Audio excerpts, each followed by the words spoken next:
and this is the recap of Mayweather versus McGregor.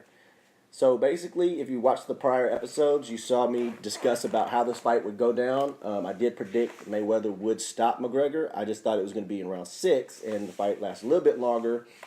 I think Mayweather had a different game plan this time around. Instead of using the shoulder roll defense, he wanted to make this a more fan-friendly fight, as demanded by the public. They, after all, demanded this fight in the day of social media. When everybody was calling this a circus, it ended up being actually an intriguing fight and a fun fight to watch. Nevertheless, I thought the outcome was predictable, and it did end the way I thought it would, with Mayweather getting the KO. A lot of people said, well, Mayweather hasn't had a KO in years. He also hasn't fought a guy who's never had ring experience.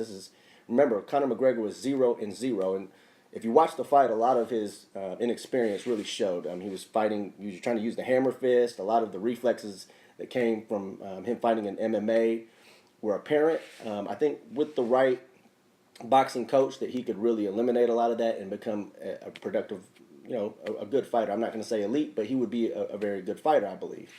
And who knows?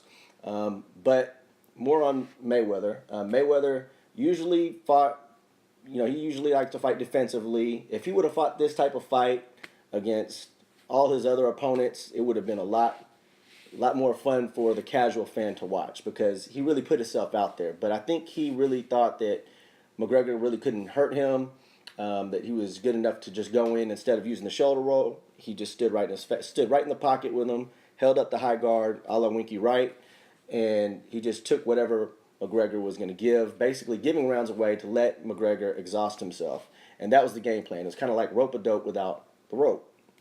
So, if you don't think I'm actually picked Mayweather to win, I want you to check out the betting slip. Here it goes. 160, as you can see, won 100. So I'm mailing that in, get my money. And here, if you take a look at this next slip here, these were the odds. And if you would have bet on Mayweather to get the late KO, you would have won $7 for every $2 that you put down, basically. And so there it is. Mayweather gets the KO. He gets his 50th win. I think at this point he needs to go ahead and retire. He's on top. Don't fight the winner of Canelo, Triple G. You don't need to fight. Those guys are too big in the first place. You already got a win over Canelo.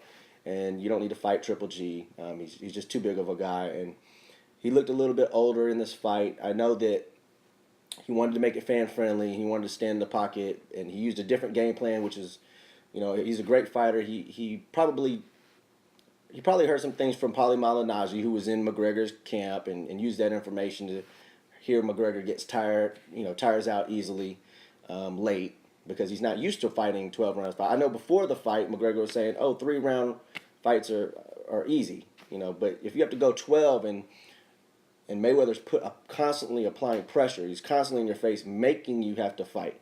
Early on, it was just McGregor trying to get the knockout.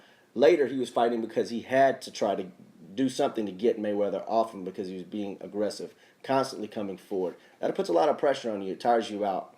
And Mayweather fought a brilliant game plan, and he won. Congratulations to Floyd Mayweather Jr., and best of luck in your retirement. And be sure to catch us on the next episode, where we'll break down the Triple G and Canelo fight that's upcoming, and subscribe to our YouTube channel. For now, this is Chris Noble signing off for Die Hard Boxing. Make sure you protect yourself at all times, and we'll catch you the next round.